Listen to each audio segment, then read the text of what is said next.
Bonjour à tout le monde. Alors aujourd'hui, je vais vous présenter un outil qui s'appelle le dialogue pacifiant. Donc, voici déjà quelques exemples de contextes dans lesquels peut-être que cet outil sera proposé. Donc le contexte, ça peut être des ressentis, des émotions qui sont assez forts envers une personne et plutôt dans une relation qui est a priori au passé. Donc ça peut être une énorme colère dirigée vers l'un de vos parents, des regrets, une grande souffrance ou de forts reproches dirigés vers un ancien enseignant, professeur, un ex-partenaire, un patron, etc.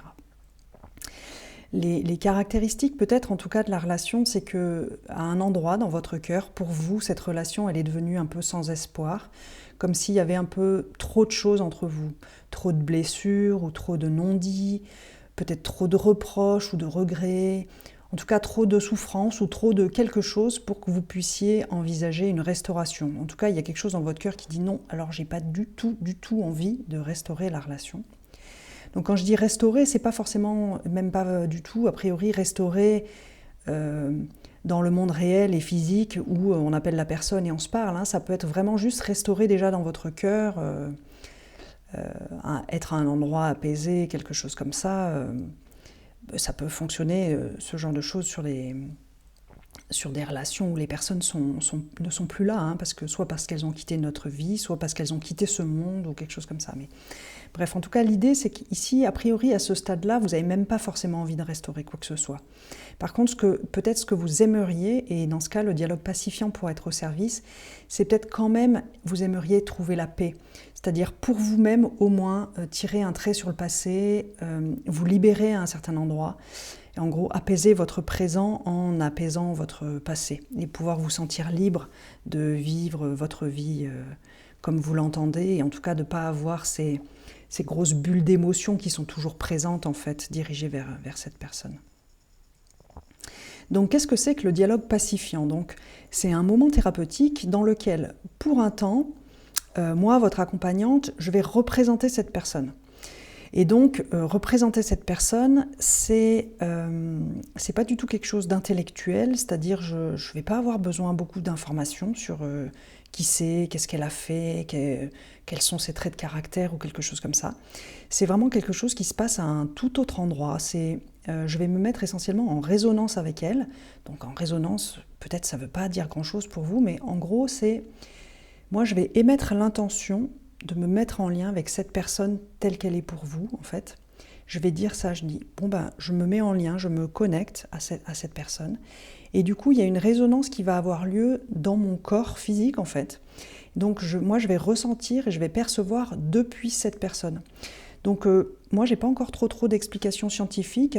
Peut-être Rupert Sheldrake, il réfléchit à ce genre de choses, il travaille un peu à ce genre de choses pour, voilà, et puis peut-être d'autres gens sur le fait que peut-être que la conscience, c'est quelque chose qui est pas local, pas localisé, ce qui permet en tout cas d'être en lien avec le ressenti d'une personne, même si elle est loin, même si elle est à distance, etc.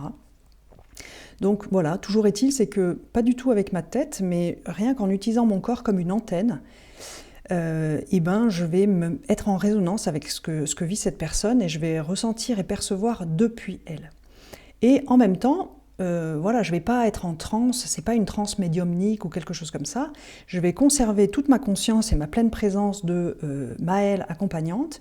Et du coup, je vais rajouter sur cette personne, et surtout ses ressentis, mes propres oreilles particulières, ma propre capacité à parler, à écouter depuis l'espace du cœur en fait.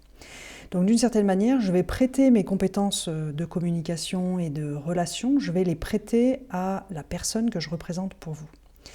Et donc ça va permettre de vous donner comme un peu peut-être un cadre de sécurité qui va vous permettre de vous exprimer, de dire enfin peut-être tout ce que vous avez sur le cœur, tout ce que vous reprochez à cette personne, tout ce qui n'est pas résolu, tout ce que vous n'avez jamais osé dire, tout ce que vous n'avez jamais pu dire, etc. jusqu'à satiété, jusqu'à vous sentir pleinement entendu. Parce que c'est pas juste une écoute où vous déversez tout et puis la personne dit rien en face et est un espèce de mur silencieux. Non, c'est vraiment une écoute de type écoute empathique avec des reflets, reformulations, jusqu'à ce que vous puissiez sentir en vous qu'il y a quelque chose qui se pose parce que vous avez vraiment l'impression que l'autre a entendu vraiment ce que vous étiez en train de dire.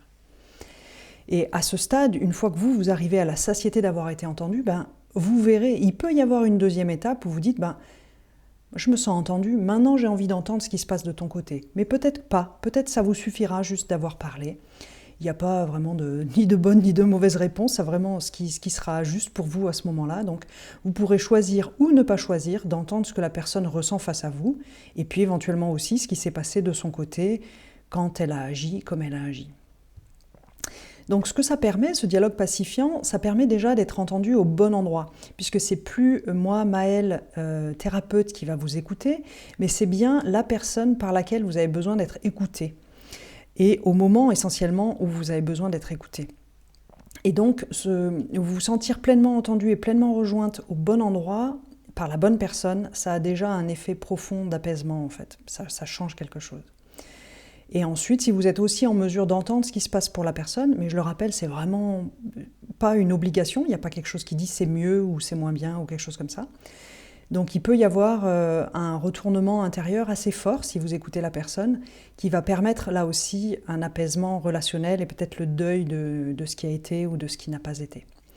En tout cas, que vous choisissiez d'entendre ou que vous ne choisissiez pas d'entendre, dans tous les cas, ces moments thérapeutiques sont profondément restaurateurs et une modification vraiment réelle en fait de notre rapport au monde et de nos relations dans le présent.